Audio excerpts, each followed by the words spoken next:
There has been a lot of news. He's going to tell you what it means. Let's start with this. Josh Allen got paid huge money in Buffalo yesterday. What does that mean, and what do they do next? They have a championship quarterback, but they got to get better on the perimeter offensively, but most importantly, their defense. Championship quarterback, not a championship-level defense. In their last 5 playoff losses, this defense has given up an average of 27-plus points. That is not going to win you a Super Bowl. Their quarterback in that span, 20 touchdowns, only 3 giveaways. He is an outstanding player worth every single penny. They got to get a championship-level defense around him. Danny, let's talk about Devontae Adams. He has signed with the Rams. What does that mean? I don't like this one. I absolutely love it. He is going to kill defenses on crosser routes in this offense. His last 7 games last year, 47 catches, over 690 yards, 6 touchdowns. Yards per game, he was 7th in that span in the NFL at 92. Guess who was number 1? Puka Nacua. This offense in LA can now go toe-to-toe with what is the best offense in the NFL, in the Philadelphia Eagles. This is an offense that can score with anybody.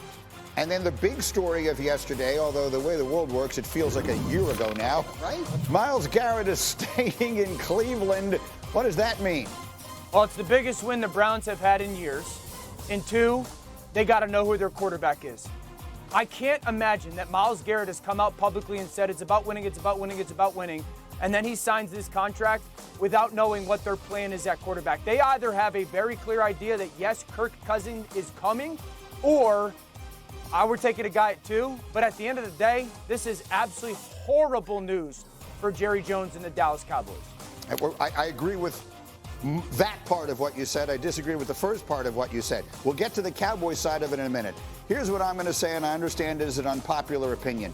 I believe Myles Garrett is an extraordinary player, once in a lifetime, maybe the best defensive player in the NFL. I agree with all of those things. I also firmly believe that if the Cleveland Browns could have gotten a king's ransom in a trade for him, they should have done it. This is a team that did nothing but lose with the best defensive player in the league. Whether they recognize it or not, they are a team that desperately needs to rebuild, start all over again, and the best way to do that is to try to turn him into your Herschel Walker. I believe they made an enormous mistake. This is not in any way a statement about how great Garrett is. It is a statement about how bad that team is. I would have traded him if I could have gotten the king's ransom. I assume someone would have offered me. What do you think? I think that's wrong, and here's why. You want to create an aura of association, and if you trade Myles Garrett for a lot of value, Greeny, and you're trying to have player X or Y come in, who's your quarterback, and what do you stand for? You are in the first year of a multi-year rebuild. You have a head coach and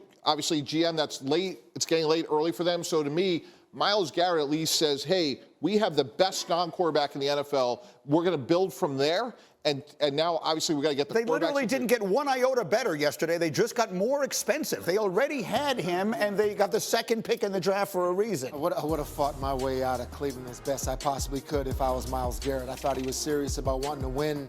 I mean, it's either he knows something I don't know, or he just went back there because he got paid. And I understand, and I'm happy for the contract. He deserves every penny.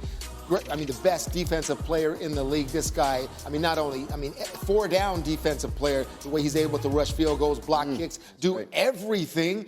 And I thought he had the cachet to say, hey, I want out. You're going to find me to a winner. Would have loved to see him somewhere like the Commanders. But this here, I don't see Cleveland being relevant at all in the near future. And it's just like one of the greatest defensive players that I've seen as an analyst. Just going to be just caught up in the wash. Graz, get in here. Remember the Rodney Dangerfield movie Back to School, and there's a scene where like Ned Beatty plays the dean, and it's, how could you do this? How could you? And he says, well, in our defense, it was a really big check. Like Myles Garrett went from having a trade demand to having a no trade clause yesterday morning. That's so right. Obviously it's a very convincing amount. But yeah, look, this is an owner and Jimmy Haslam, an ownership group that's trying to get a stadium built. They did not want their best player to walk out the door when the quarterback situation's a wreck. Myles Garrett's the closest thing they have to face of the franchise. And I think it got to a point, much like it did once upon a time with Deshaun Watson, where he told them he didn't want to go there, so they just threw a big pile of money at him and he changed his mind. I think that's what happened with Myles Garrett. What it means for the Browns, I agree with you. What it means for the Browns going forward, I think, is greater challenges in roster building. Orlovsky. I mean, no one had a better weekend than Micah Parsons, and no one had a worse weekend than Jerry Jones. Micah Parsons is now going to sit there and go, All right, well, you're going to have to pay me so many American dollars. And Jerry Jones now has to figure out how to pay Micah Parsons Bitcoin. all of that money while also paying Dak Prescott all of that money while also paying CeeDee Lamb all of that money. Jerry Jones had a bad weekend.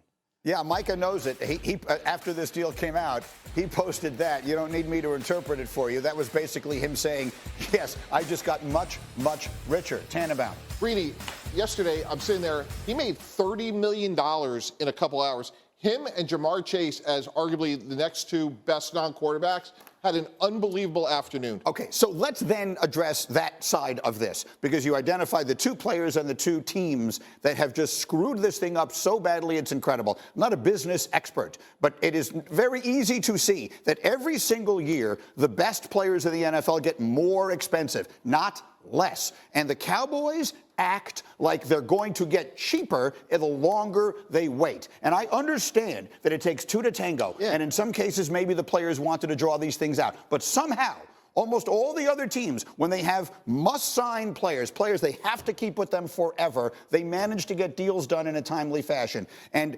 Jamar Chase might be the best receiver in the whole NFL. The Bengals should have signed him last year. Now they're going to offer a whole lot more money. And the Cowboys, Micah Parsons, this is going to be exactly like CeeDee Lamb and exactly like Dak Prescott. They're going to have $1 trillion locked up in 3 players. Yeah, right. It feeds on itself, right? Because like even if the Cowboys want to get the deal done, now your top players have learned over the years, if I take this all the way to the end, I'm going to get everything I want. Great point. And if you don't, if you take it all the end, I mean, I don't know. It's not a possibility of trading this guy. He's just too valuable. I don't think they're going to trade him. No. I mean, it didn't work with. I mean, Myles wanted out of Cleveland. They don't want to do that. They don't want to lose their players, and Dallas Cowboys don't want to lose Micah Parsons either. No, I don't. Let me be clear. I don't want to lose Micah Parsons. I don't want to lose Myles Garrett. But sometimes hard decisions have to get made. Usually the formula is you pay them early and trade them late. I mean, I don't know. The GM's over here. Well, they've already done the first part of that. They don't pay them early. No, and the Bengals are now letting Trey Hendrickson explore options. What are we doing here, people? Greeny, look, I had the privilege of being in front offices for over 20 years, and there were some decisions that kept you up at night that were going to impact people and their families. There are some decisions that are really easy. If you have a young, productive point scorer or someone that rushes the passer, get them signed right now. Don't wait any longer. And in this case, you could quantify it was a $30 million mistake by the Bengals and by the Cowboys, because those are young, high-character, productive, durable point scorers and pass rushers that never leave your program, and by waiting, you're just costing yourself millions of dollars. Orlovsky, go ahead.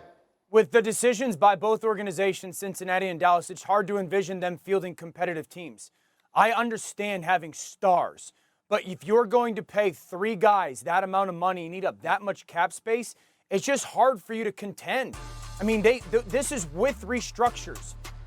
That you've got all that money that's going to get tied up into those 3 players. And for the Cowboys to consistently wait and to watch the Myles Garrett. And listen, there's also not a lot of people that are in the Myles Garrett conversation, so this is not going to affect everybody. Micah's in that conversation. Super quick finish. That end, like Micah's cap number will go down when they extend him, so that actually will help this year's cap. Yeah, I mean, look, they'd love to get it done. At this point, the odds are pretty good that it's going to drag out the way the other big ones have for them, just because Micah knows that he